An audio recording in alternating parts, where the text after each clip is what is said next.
3 kali dalam bentuk jamak. Jadi kalau jamak berarti pegunungan, kalau tunggal berarti gunung.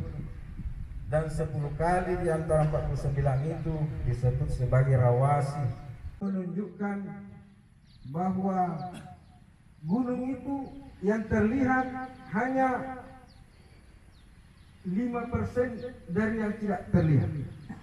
Jadi gunung yang kita lihat itu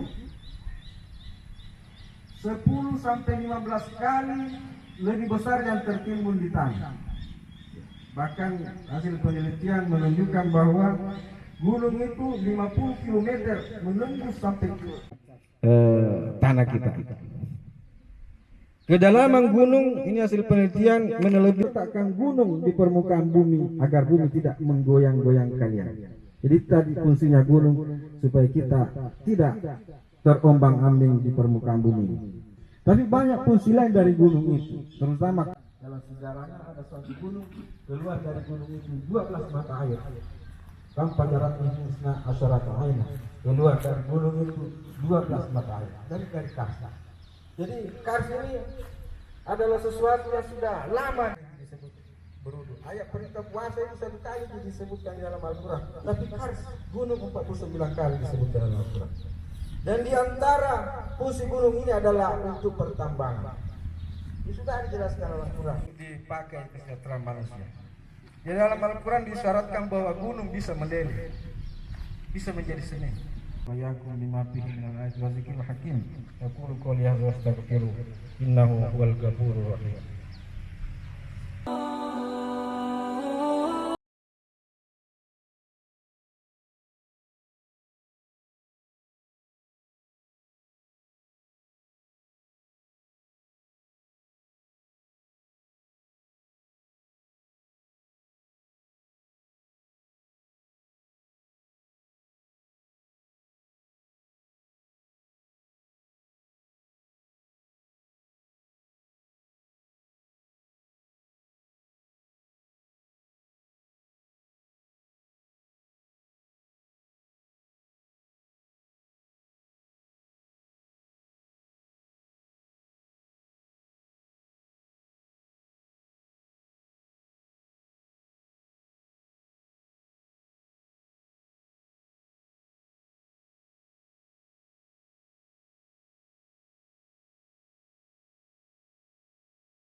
Terima kasih sudah nonton.